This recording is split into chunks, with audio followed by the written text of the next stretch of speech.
Welcome to Cambridge Forum, discussing homosexuality and civilization. I'm Pat Zerke. For 37 years, Cambridge Forum has been bringing you live public discussions of the issues and ideas that are shaping our world. From the recent U.S. Supreme Court decision striking down sodomy laws, to the campaign for a constitutional amendment prohibiting gay marriage, gay rights and related issues are at the forefront of the news. Why are the debates about gay rights so tumultuous? What role has homosexuality had in our culture and the civilizations from which it grew? What lessons can contemporary activists for gay and lesbian rights draw from the past? With us to explore the rich and terrible history of homosexuality and civilization is Louis Crompton, Professor Emeritus of English at the University of Nebraska and a pioneer in the field of gay and lesbian studies. Professor Crompton is the co-founder of the Gay and Lesbian Caucus of the Modern Language Association and the author of numerous books, including the acclaimed Byron and Greek Love, Homophobia in 19th Century England. His current book, from Harvard University Press, Homosexuality and Civilization, serves as the basis of our discussion. Welcome to Cambridge Forum, Louis Crompton.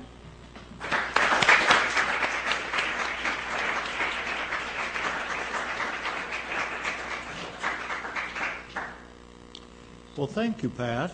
It's an honor to speak at the forum and at the home of Harvard University and the press, which has so generously fashioned my book. I'm also impressed that so many people have ventured out on an evening which has not been too pleasant. Homosexuality and civilization, as a glance at the contents will indicate, begins with the ancient Greeks and touches on a dozen cultures up to the time of the French Revolution, that is, about 1800. I may say something later about why I chose to stop there.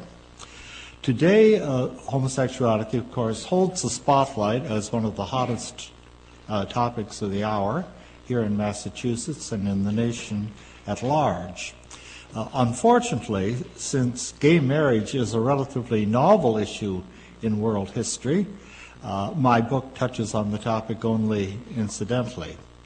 I hope, however, that what I've written will have some relevance to the current debate in throwing light on the history of attitudes towards homosexuality in Western civilization and showing how strikingly these contrast with that of other societies. I first got the idea for this book as long ago as 1970, when a course I introduced at the University of Nebraska was challenged by a state senator who actually proposed a bill making any discussion of homosexuality at state colleges illegal. The bill, fortunately, failed. My first plan was to trace the history of anti-homosexual laws in the Middle Ages, Renaissance, and Enlightenment, and to document the persecutions that took place under their influence. Since this would have produced mainly a very grim roster of burnings, hangings, drownings, beheadings, and mutilations, I chose, for the sake of contrast, to begin with two early civilizations where such horrors were not known, classical Greece and Rome, and then added chapters on pre-modern China and Japan. The chapter on China was somewhat providential. It was very difficult at that time to find out anything about homosexuality in China, but a friend who was teaching in Hong Kong happened to send me a book which looked like a rather impressive scholarly treatment of the subject. The only difficulty was it was in Chinese. Fortunately, the English department happened to have a student, a graduate student from mainland China on hand, and he was quite interested in translating the book for me. So the first chapter I found myself sketching out was one I doubted I would be able to write at all. but to begin at the beginning. The preeminent place of ancient Greek culture in Western history hardly needs emphasis. We all recognize that the modern world owes an immeasurable debt to the Greeks in art, literature, science, and philosophy. Yet in Anglo-Saxon academic scholarship, any reference to one element of Greek culture was for long taboo. In E.M. Forster's novel Morris, written in 1910, the Cambridge translation class is routinely cautioned, omit a reference to the unspeakable vice of the Greeks. Even 4 decades later, a scholar of repute could still remark, quote, "This aspect of Greek morals is an extraordinary one, into which, for the sake of our own equanimity, it is unprofitable to pry too closely." Indeed, for hundreds of years in Western society, homosexuality had been referred to by a Latin formula, peccatum non nominandum inter Christianos, the sin not even to be mentioned among Christians. Yet when we turn to the actual texts of Greek history and literature, accounts of homosexual love turn out to be so abundant that the investigator is overwhelmed. Greek lyric poets sing of same-sex love from almost the earliest fragments down to the end of classical times. 5 brilliant philosophical dialogues debate its ethics with a wealth of illustrations, from Plato and Xenophon in the 4th century BC to Plutarch and the Pseudo-Lucian in the 3rd century after Christ. In the public theater, we know that tragedies on this theme by such writers as Aeschylus and Sophocles were popular, and Aristophanes' body humor is quite as likely to be inspired by sex between males as between men and women. Though it has often been assumed that the love of males was a fashion confined to a small intellectual elite during the age of Plato, it can in fact be shown that it was pervasive through all levels of Greek society and held an honored place in Greek culture for more than 1,000 years, that is, from before 600 BC to 400 AD.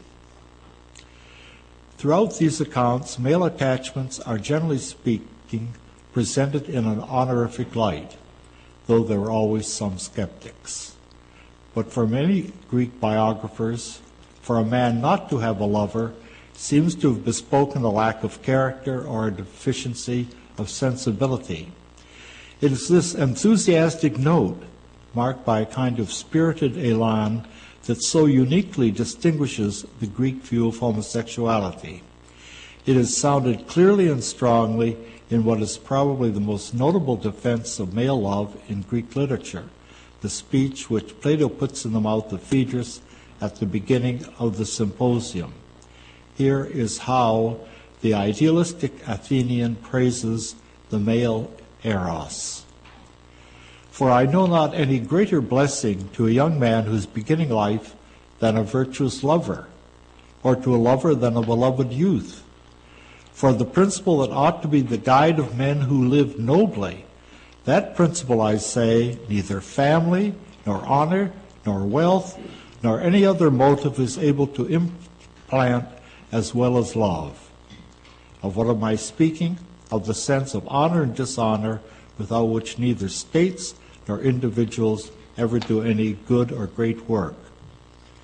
And if there were only some way of contriving that a state or an army should be made up of lovers and their loves, they would be the very best governors of their own city.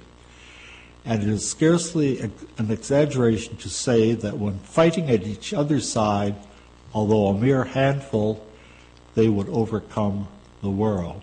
Well, this sounds like a really fantastic fantasy, and yet we know that within a decade, in the city of Thebes, the famous sacred band of 300 pairs of lovers was constituted and fought as the most effective military organization in Greece for more than a generation.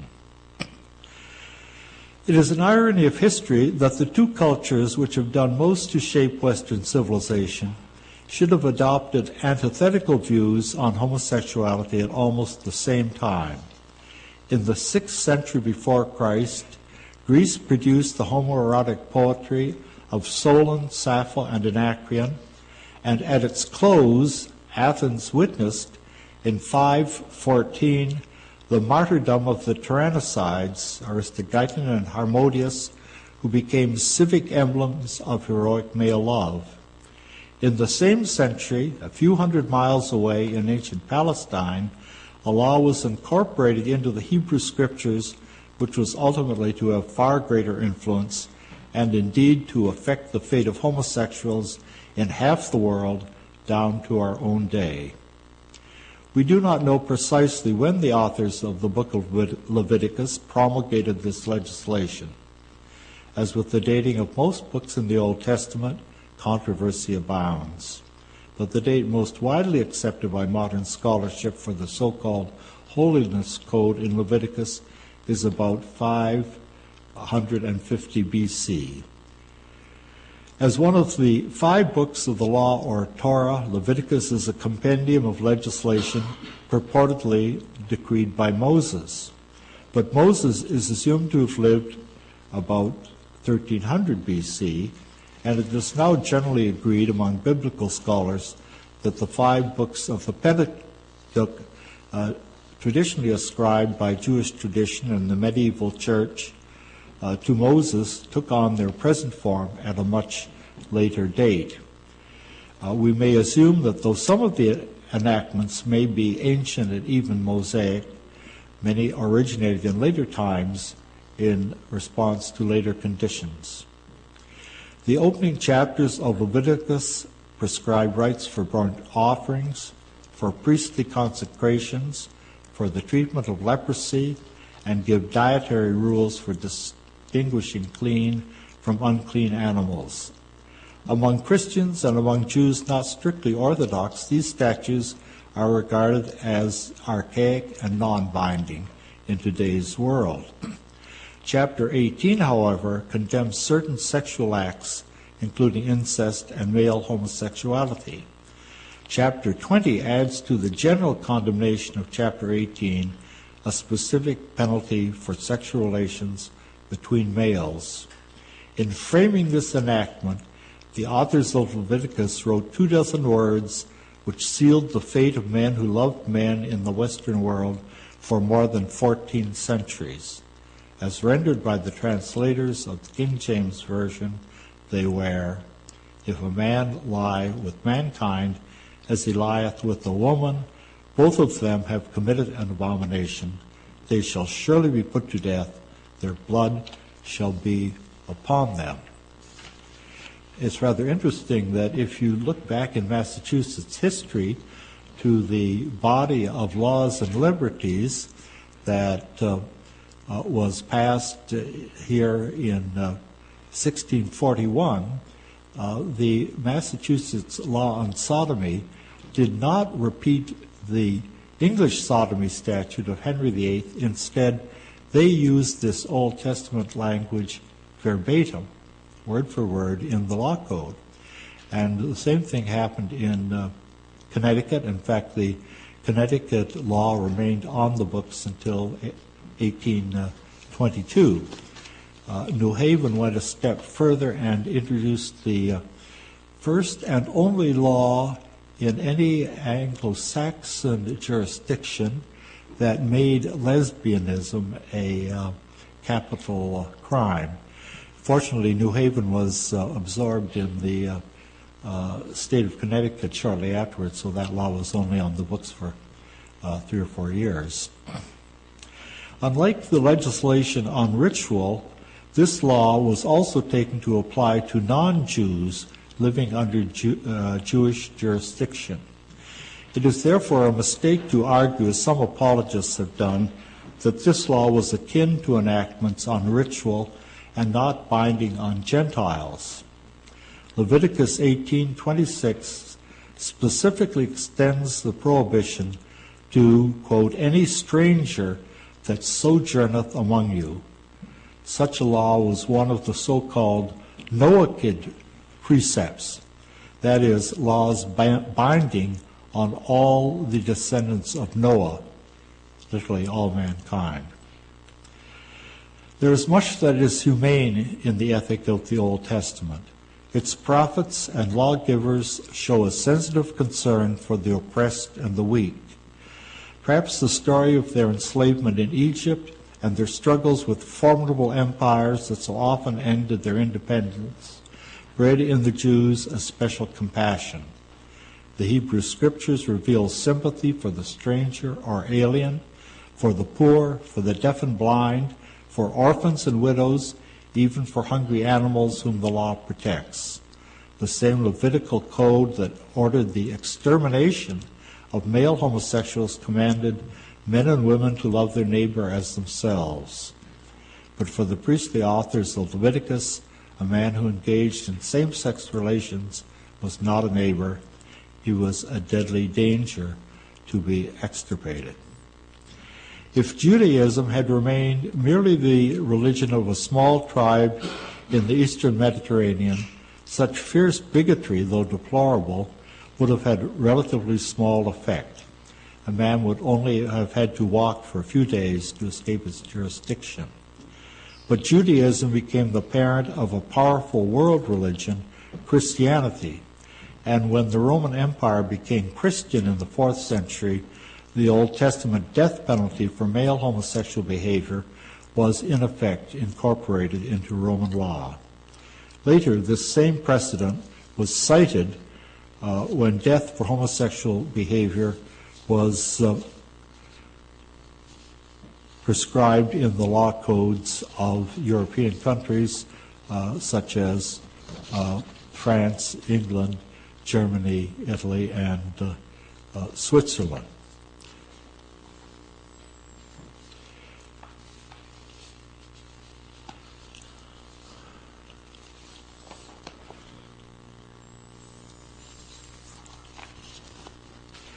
So we have then a history of prejudice which extends down the centuries and is still, to a degree, with us in the 20th century.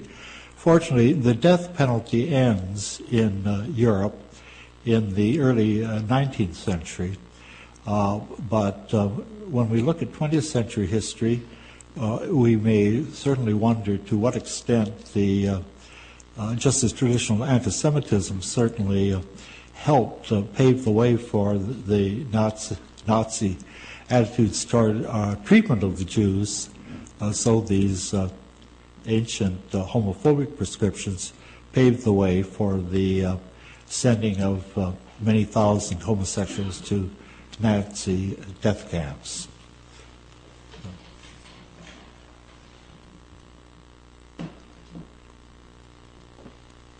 This is a good time for me to say you're joining us at Cambridge Forum, listening to Louis Crompton discussing homosexuality and civilization. Professor Crompton, I wonder if you could tell us some more about what you found in the Chinese text and how does the non-Western civilization's view of homosexuality contrast with the Greek and the Hebrew views that you've discussed? Well, fortunately, the Chinese from the earliest times have shown a passion for detailed and meticulous historical records. So we have a longer tradition of documentable tolerance in China than we have in any other culture. Japanese history begins much later than Chinese history because the Japanese did not have a written language till much later. And of course, the Greeks, though they took a positive view with the coming of Christianity, then dropped that, and it became anathema to the Greek Orthodox Church. In China, early biographers felt free to treat sexuality including love affairs between men with remarkable openness. And this freedom was extended also to poets, playwrights, and writers of fiction in the classical Chinese modes.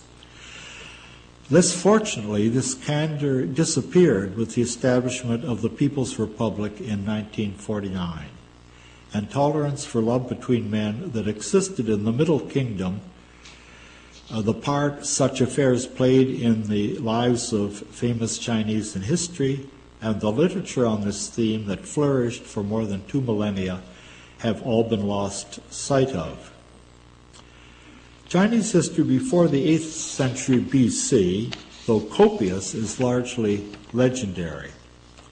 Only in the period of the so-called Spring and Autumn Annals, which begin about 700 BC, and in the subsequent age of the Warring States, do we touch solid ground with trustworthy sources. With the Han Dynasty, that is about 200 BC, these become full and precise. To each of these eras belongs a famous anecdote concerning the male lover of a ruler. Eventually, these stories became so well known as touchstones for male romance in a courtly setting that they may be called the 3 canonical anecdotes. They were respectively the stories of the shared peach, of Lung Yan and the fish, and of the cut sleeve. The first anecdote concerns the infatuation of the ruler of the northern state of Wei, who was a contemporary of Confucius and the Athenian tyrannicides. He loved a court official named Mi Xia, who one day gave him half of a delicious peach to eat. "How sincere is your love for me," Duke Lin exclaimed. "You forget your own appetite to think only of giving me good things." When Mizi Xia borrowed the ruler's carriage to visit his sick mother, the Duke praised him for his filial piety, although such temerity would ordinarily have cost the subject his feet.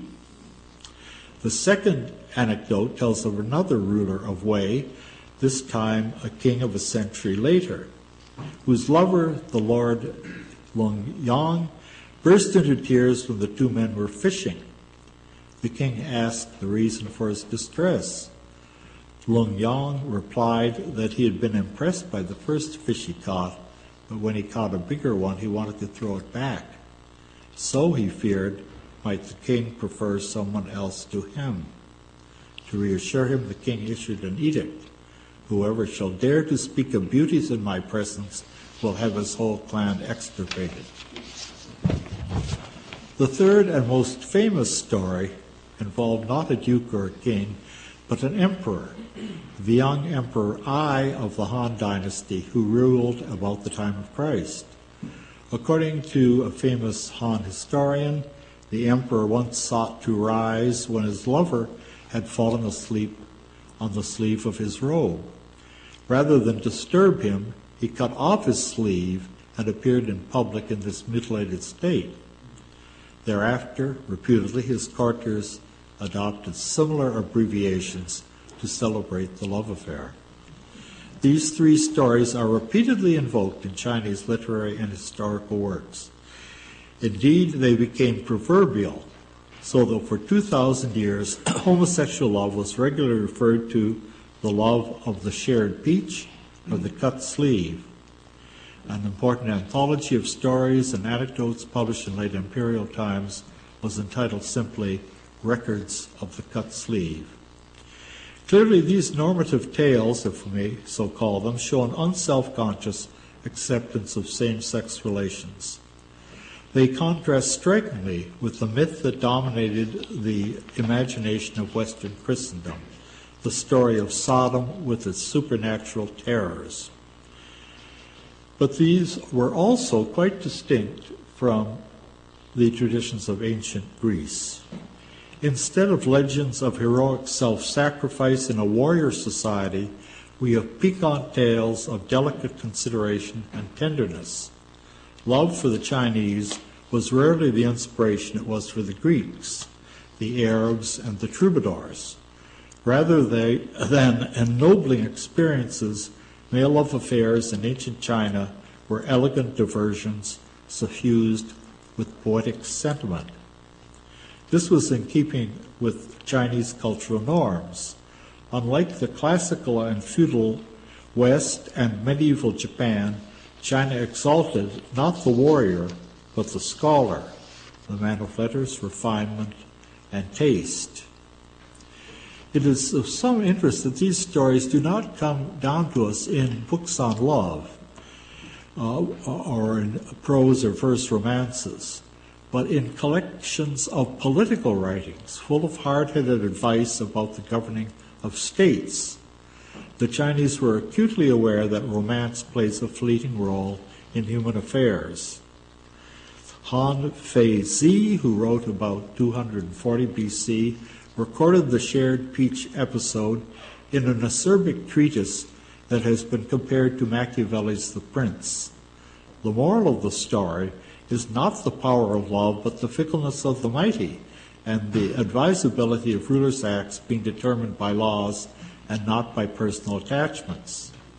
When Mi-zi Xia grew older and lost his beauty, the Duke of Wei, Han Fei-zi tells us, turned against him. The Duke must have been a bit of a humorist, for he excused himself with the cynical remark, "After all, he once stole my carriage, and another time he gave me a half-eaten peach to eat." The traditional commentary on the story of Lung Yang unromantically doubts the efficacy of the king's edict banning rival beauties, as the love of the Emperor Ai for his young lover, Dong Xian, the latter's end was more tragic still. Although the emperor was faithful to his lover to the end, the court was scandalized by his proposal to alienate the succession in his favor. When the sickly Ai died at an early age, his lover was forced to commit suicide. Well, these things had nothing to do with homosexuality. Wives, concubines, and ministers were subject to the same mischances. Happy endings in romances were more common at a humbler level of society. The most famous of the early Chinese writers of history is the writer referred to regularly as the Grand Historian. And his name was Sima Qian. In his celebrated history, he mixes annals and biographies, including the lives of emperors, statesmen, and noble families, Confucian scholars, generals, and wandering knights. It is significant that among these luminaries he allots space also to the biographies of the emperor's male favorites, that is, to their lovers, whose stories he introduces with a revealing summary. Those who served the ruler and succeeded in delighting his ears and eyes, those who caught their lord's fancy and won his favor and intimacy, did so not only through the power of lust and love, each had certain abilities in which he excelled. Thus I made the biography of the emperor's male favorites. Well, after this preamble, we might expect a panegyric on male love, like we find in Plato, but the accounts are free both from romance and cynicism. They are a cool reckoning of individuals and their influence on imperial affairs. The grand historian does not, like Suetonius, writing on the Roman emperors, treat these affairs as damaging gossip that reflects negatively on his subjects, nor does he, in the style of Plutarch, treat them as honorific. They are simply natural phenomena. It is not women alone, he writes, who can use their looks to attract the eyes of the ruler. Courtiers and eunuchs can play at that game as well. Many were the men of ancient times who gained favor in this way. There is no intimation that such affairs are either good or bad. The men are to be judged simply on their merits. Well, that gives you a little bit of the flavor of the Chinese approach, particularly in the early period. Thank you. How the situation in Western civilization is clearly very different. How do you account for the history of persecution of homosexual behavior in the Judeo-Christian tradition? Well, the Judeo-Christian tradition really does stand apart, because if you compare it, for instance, with other religions, such as Buddhism or moral philosophies like Confucianism, or if you look at the Hindu laws, you do not find this ferocity. In fact, if there is legislation, it's of a very temperate sort. Homosexuality may be put on the same level as illicit heterosexual relations, fornication, for instance. So that this is a rare phenomenon. Now, the three Abrahamic religions, which trace themselves back to the Old Testament, Judaism, Islam, and Christianity, then have this tradition, and that really does set them apart. Now, how the tradition got established in the Old Testament, why that law is there, when it's such an anomaly in the terms of world history, remains a question that is probably just about unanswerable. People have speculated that the Jews were concerned about population. Well, that would make sense. Here was a small group of people in the path of warring empires who conquered them repeatedly, and one can see why they would be concerned to encourage marriage and anything that led to a population increase. However, the death penalty seems to me a little severe as a measure there.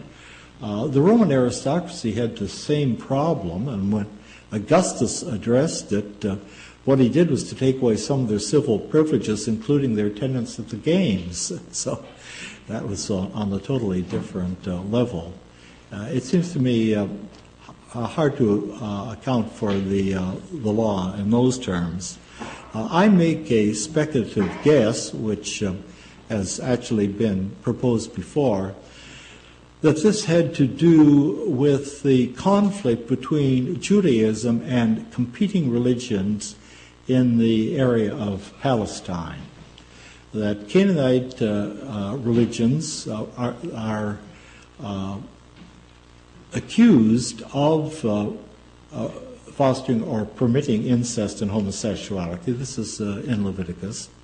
And there are a number of references in the King James Version of the Old Testament to sodomites.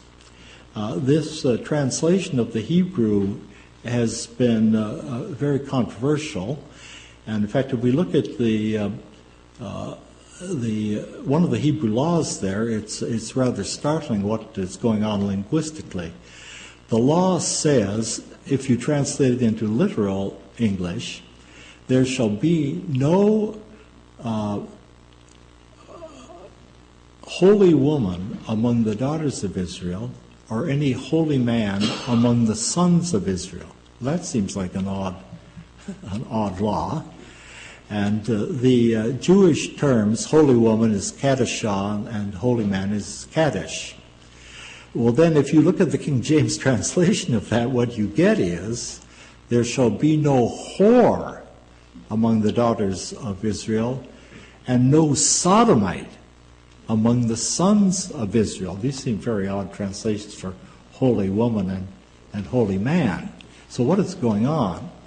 Well, we know that in many Near Eastern religions in early days, there was such a thing as sacred female prostitution. There were various cults. The cult of Aphrodite in Corinth, for instance, the temple is supposed to have had 1,000 sacred prostitutes in attendance. And we have accounts in Babylon and many other cultures. In India in the 20th century, there were still tens of thousands of temple prostitutes. Male temple prostitution, however, is very, very hard to document. So I feel a little bit dubious about the translation in the revised Standard English version, which substitutes for sodomite, there shall be no female cultic prostitute or any male cultic prostitute among the sons of Israel. The likelier situation, I think, is that these holy men were not exactly equivalent of female temple prostitutes, but more like what you might call transvestite shamans. And we do have very full documentation for traditions of this sort throughout Near Eastern religions in Old Testament times. The most famous of these, of course, was the cult of the Great Mother, the goddess Sibylle in Phrygia, whose devotees wore women's clothes, wore women's makeup and hairstyle, and then castrated themselves in honor of the goddess. And these men were revered and despised at the same time. They had sacred powers which were very potent and that people were in fear of. They were regarded as prophets and healers at the same time as they're giving up their masculinity, degraded them in the eyes of other men. So it's stated in the Old Testament that in the reign of Solomon's son, this particular king engaged in all kinds of idolatrous practices, and then it adds, and there were holy men in the land, in the King James Version, and there were sodomites in the land. Then his grandson, this king's grandson, who is a pious adherent of Judaism, is praised for getting rid of the holy men that his grandfather had countenanced. And then his son gets rid of the remnant of the sodomites that were in the land. But 200 or 300 years later, in the reign of King Josiah, when there's this very dramatic religious reform with the slaughter of rival priesthoods and the desecration of their altars, the statement is made that the king broke down the houses of the sodomites that were in the temple. So this cult, whatever it was, survived through these hundreds of years and was perceived as a threat by the people who were defining Orthodox Judaism. So this is at least one possibility for the intensity of this animus. And of course, if you look at Deuteronomy, the big danger, the terrible thing that can happen is apostasy from Judaism. And this is something that is to be met with death. If your brother or your wife or your best friend is thought to go after strange gods, then you are to be the first to stone him or her. So it may be out of this ethos that the law grew. And out of this Jewish ethos came the various Western European Christian traditions and laws. Oh, how did it get into the Christian tradition? Because so many Jewish laws were dropped. The dietary laws, for instance, are in effect abrogated in the New Testament. But unlike John Boswell, who sees these laws as specifically Jewish and not influencing early Christianity, which he thinks Christianity doesn't become really strongly homophobic till about the 13th century. But in fact, if you look at the most influential of the Western fathers of the church, Tertullian, he endorses the Mosaic death penalty, refers to Leviticus. So does the church historian Eusebius, and so does a very influential document, the Apostolic Constitutions, which were supposed to date back to St. Peter. They all refer to Leviticus and support the idea of the death penalty. If you read the sermons of St. John Chrysostom, who was by far the most influential father of the Greek church, they are extremely virulent.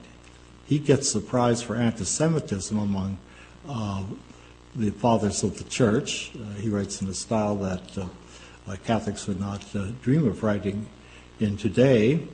And he is also the one who preaches most violently on homosexuality. Ordinarily, sermons were not devoted to this subject, but St. John Chrysostom preaches that men of this sort should be taken out and stoned forthwith.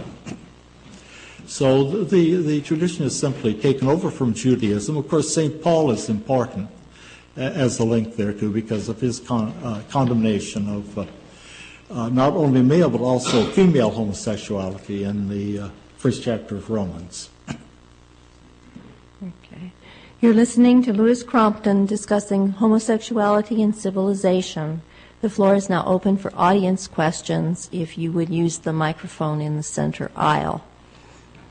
And while you're gathering your thoughts, let me ask you to say a little bit more particularly about lesbian same-sex love, because you've talked a lot about male homosexuality, but you haven't said a lot about the laws and the traditions that affected lesbian. Well, thank you, because that's what I certainly want to address. It's interesting that there's no reference to lesbianism in the Old Testament at all, unless perhaps you take the story of Ruth and Naomi. But there's certainly no prohibition parallel to the male prohibition. And the topic does appear in the Talmud very briefly.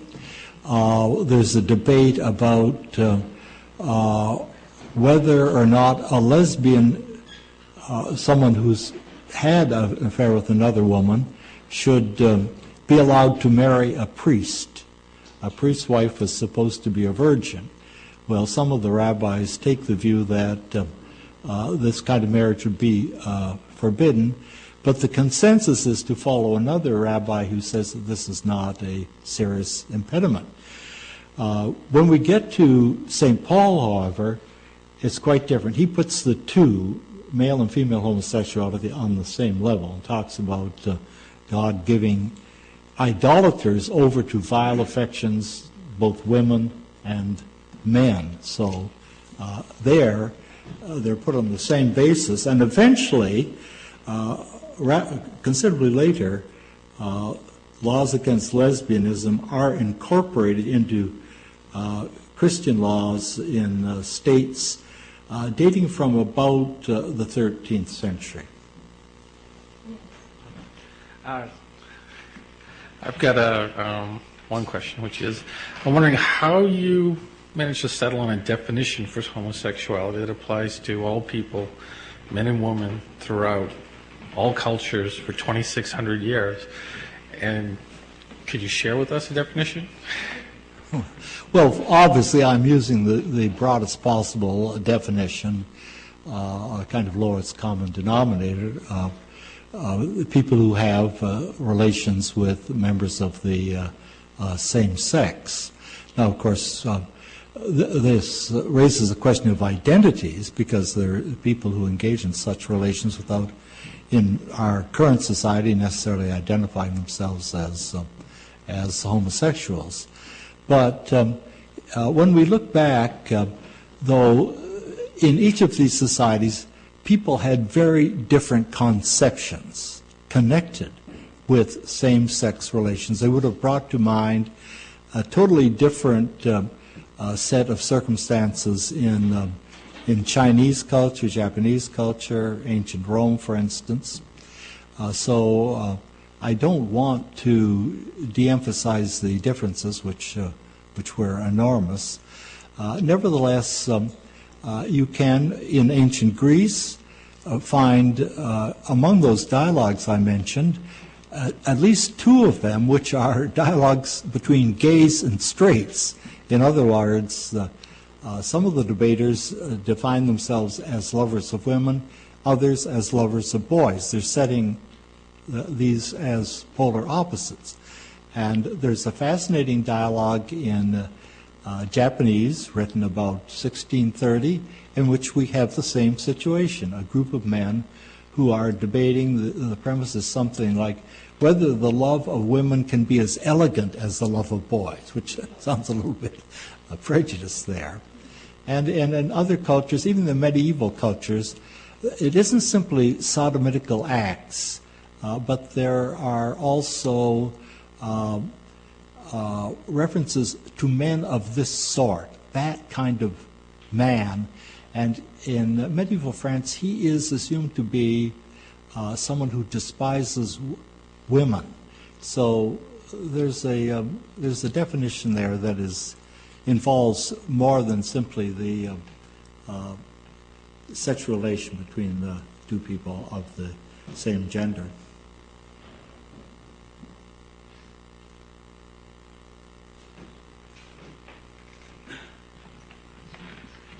Thank you. I'm sure we all appreciate your wonderful book and your presentation today. I just wanted to ask a quick question about the destruction of evidence. And I just used two examples. I presume you have them in the book, but it seems to me that more has been destroyed than has survived. Sappho, for instance, however many books of her poems, and all the fragments have survived largely among grammarians because she used such an unusual form of the ablative. Now, I think that may be a sign of queerness, using the ablative, the way Proust uses various unusual forms of the verb. But anyway, Sappho, we have just a meager fragment. But I want to, even in our own times, done some work on Walt Whitman, and he had a multitude of letters that came from lovers, men, and those were scattered to the wind. They were gathered together, the majority of them by a wealthy businessman in Detroit, I think, and he held on to those letters and would let nobody except those he trusted read them, and none of them were ever published until on his deathbed he willed them to the people of the United States. They came to the Library of Congress, and those who were fortunate enough to be there when they arrived were astonished at, one of the letters has a nice line, "I wish you were here," from a soldier, "I wish you were here today, Walt Whitman, so you could go down on my BK in the office." I'll let you guess what BK means. Well, this problem of the destruction of evidence, of course, is enormous. Sappho wrote 9 books of poetry, and we have 2 complete poems. And this is, as you said, just a fluke that a couple of grammarians happened to quote them. We know from reading Athenaeus, who wrote a long dialogue about many, many different subjects, including male homosexuality, that there were Greek plays on the subject of male love, and that these were applauded and appreciated. He mentions that. And he also talks about these plays by Aeschylus and Sophocles, which were popular. And Fortunately, in the Aeschylus play, we do have a couple of lines which define the relation between Achilles and Patroclus, who are the main characters. But an unimaginable amount has been lost. Then also there's the problem that minorities ordinarily pass on traditions. I mean, parents pass on traditions to the children. Relics and documents are cherished and preserved carefully. Whereas with homosexuals, when somebody, for instance, who might have made a collection of writings on the subject, say back about 1800, died, his library would probably be destroyed by embarrassed relatives, or letters that seemed, in their point of view, incriminating would be put to the torch. So this is a particularly big problem in this area.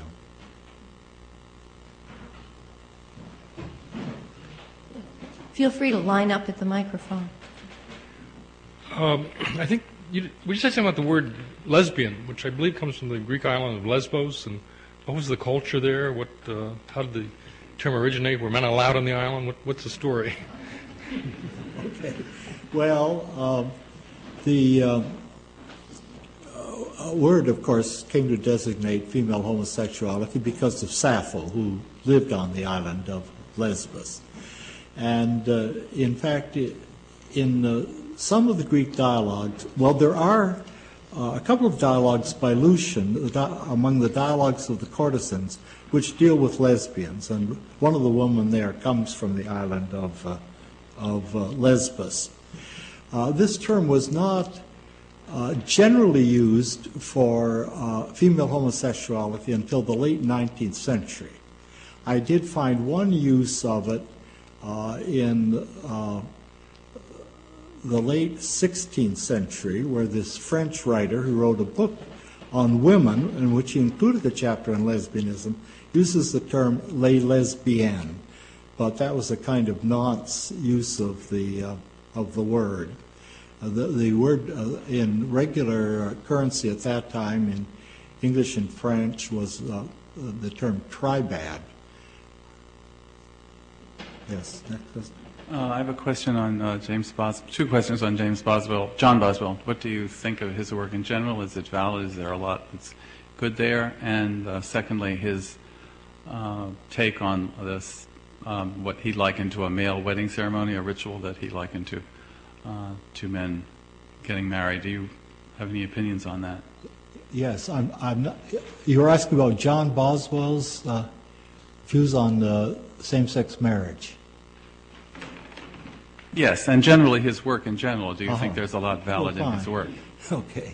Well, I admire John Boswell immensely.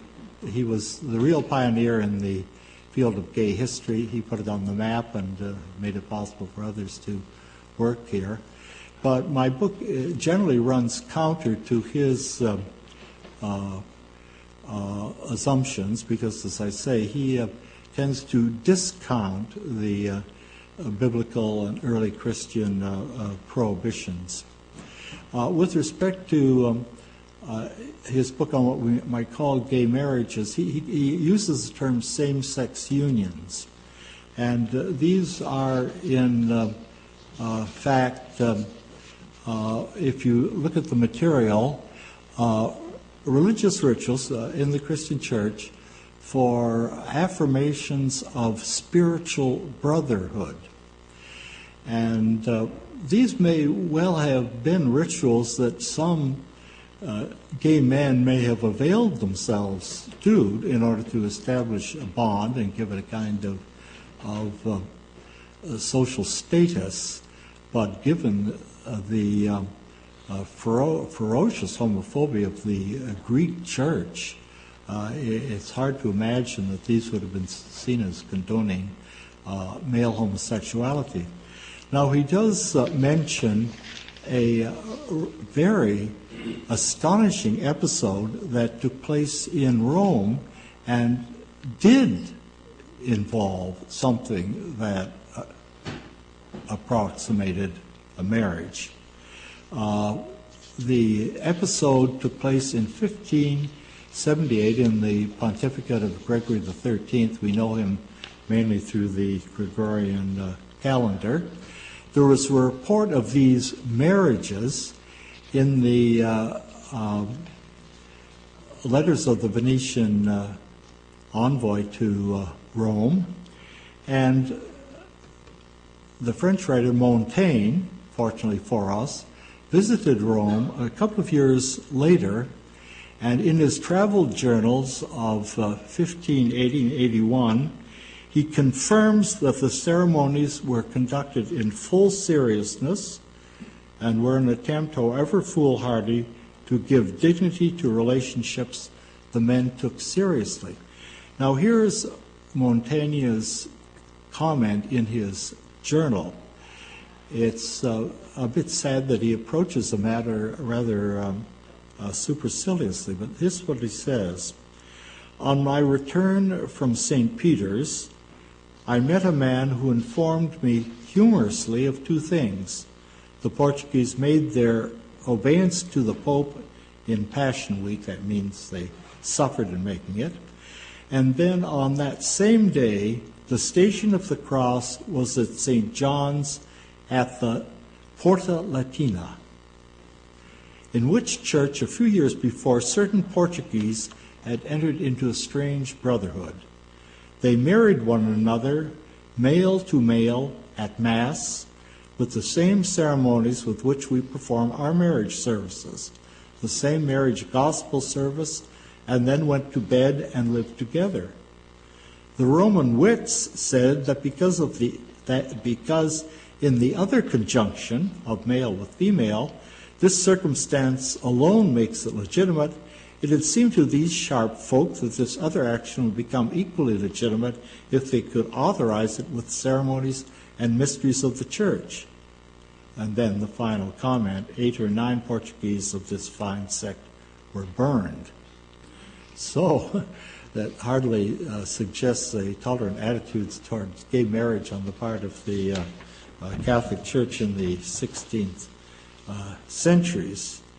And the Venetian ambassador says that they captured, in fact, 11 men who were given to the fire as they deserved. So it seems to me almost incredible that that ceremony could have taken place at that time and in these circumstances, but the documentation seems irrefutable.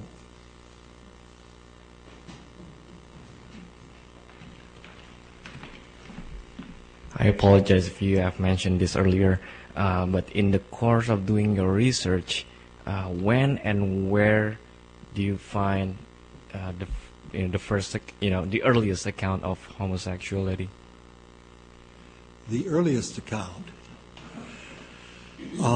in Greek culture, this is about 700 BC. That would be about 100 years before Sappho, in the town of Colchis on an island that's on the east coast of Greece, where a military commander says goodbye to his young lover, goes off to fight in battle and is killed and becomes a local hero. Again, in that's a little earlier than the Chinese material. Now, I did not go into the Gilgamesh epic and some of these Near Eastern traditions, which would certainly be earlier than that. I chose to start with Greece, so I don't really have I can't give you a definitive answer for the earliest documentable episode.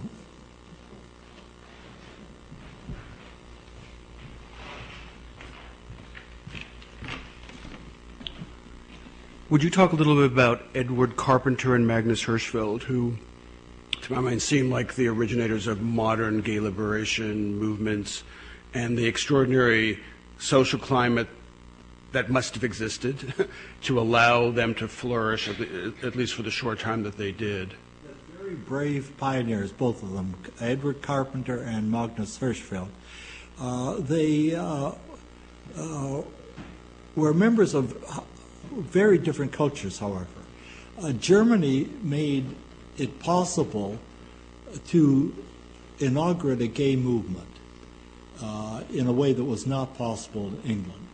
And the reason for this was the prestige that science and research held in German society and German universities, so that the Germans were able to invent the science of sexology, which made it possible to discuss homosexuality without using a lot of pejorative theological language. Well, they gave us the word homosexual at that time, about 1870. In England, there was this silence taboo that I talked about. So Carpenter had to be much more careful than Hirschfeld. Hirschfeld organized a society, the Scientific Humanitarian Committee, got important influential people to sign it, had an institute for the study of sex in Berlin, which was world famous and so forth, all of which, of course, ended under the Nazis who destroyed the institute. And that episode of book building you see on the filmed over and over again, actually, as I understand, the books of the Hirschfeld Institute.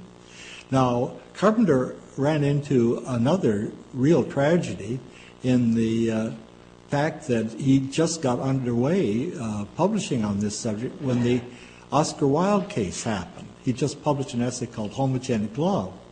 And there was such hostility to homosexuality that surfaced in England in connection with the trial that he had to be much more cautious, and his works, you need to read between the lines often. You don't have the direct scientific approach that you do in Hirschfeld, but all the more honor to him.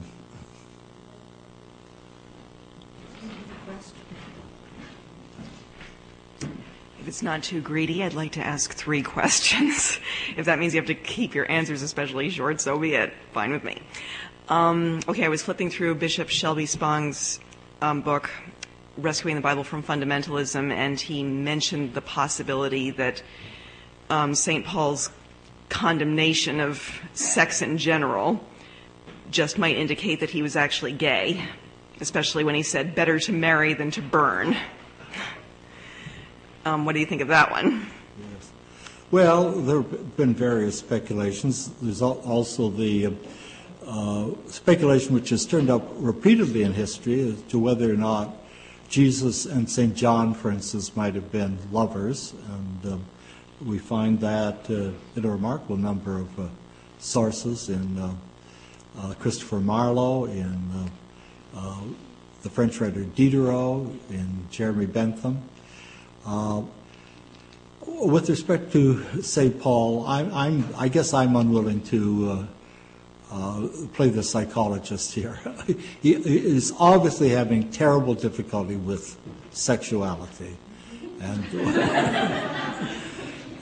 this is a disaster. You know, if we compare him with Jesus in this regard, Bentham made note of the fact that Jesus is silent on the subject of homosexuality, whereas Paul is vehement.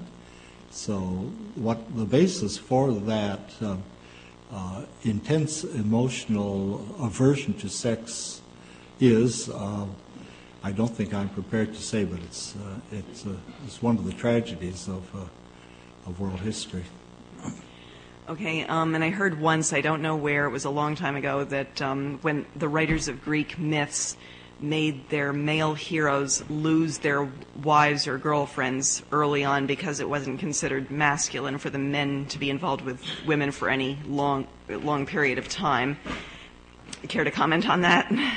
I'm sorry, I missed the first reference. What's the context again? That the writers of Greek myths. Oh, Greek myths, yes.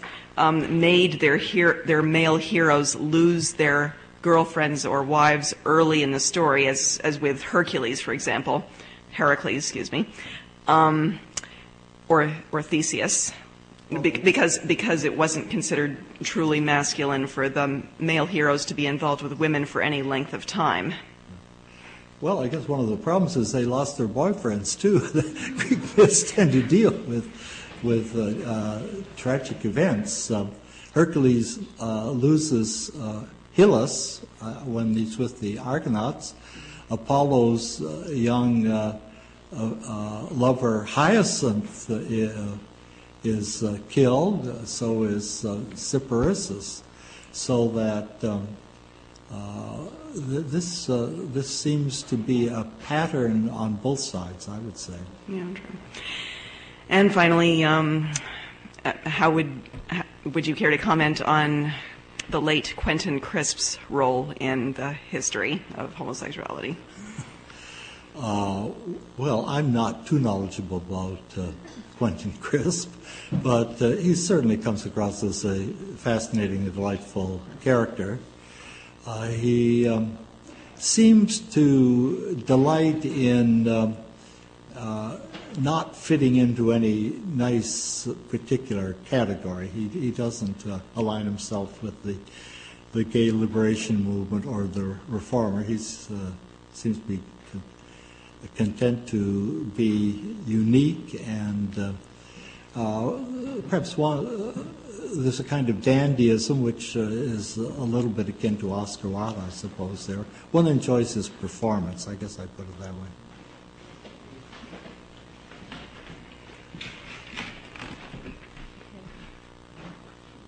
You've looked at a lot of cultures and a lot of civilizations in the past.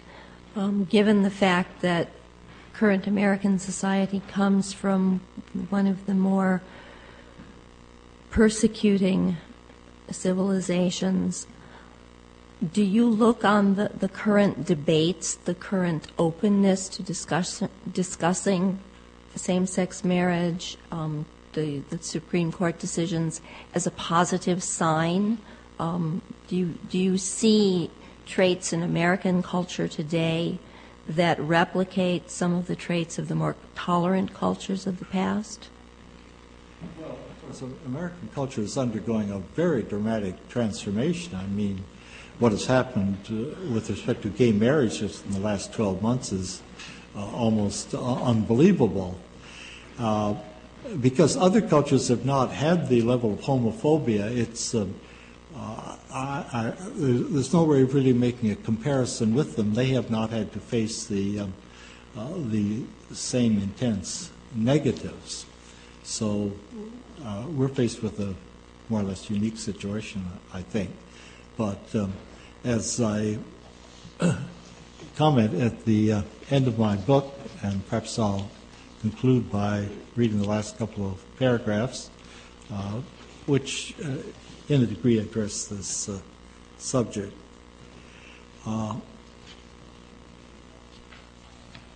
Homosexuals, of course, have not been the only victims of faith-inspired intolerance. Historically, crusades against heretics, Muslims, Jews, and witches, all justified on biblical grounds, led to far more deaths than laws against homosexuality. Cruel and unjust institutions such as slavery were, in the not-too-distant past, defended by theologians, including Protestant clergy in the United States of America. But religious leaders also deplored such crimes and today decry them. It is to the credit of Christianity that it has been unable to abandon convictions strongly held for centuries, admitting past errors and seeking reconciliation. There are even some Vatican documents on this subject. So the Vatican has expressed regret for anti-Semitism and the persecution of religious dissent, and America's Southern Baptists for their endorsement of slavery in the 19th century and racial segregation in the 20th. The debt owed by civilization to Christianity is enormous. how can we not be grateful for the works of compassion, its service to education, and its contribution to the world's treasury of great art, architecture, and music? We must recognize that church leaders have throughout the ages worked for peace and the alleviation of human oppression, and give thanks for the countless priests, nuns, and Protestant clergy who have labored selflessly, sometimes at the cost of their lives, in the service of humanity. A religion that preached love and hate has left most of the hate behind. Christianity has proved itself a creed with a conscience, not lacking in men and women of goodwill. Even in the case of homosexuality, there have been Christians, though there are still a prophetic minority disconcerting to church officialdom. About the future, one may be modestly hopeful, though the controversy will doubtless be long and impassioned.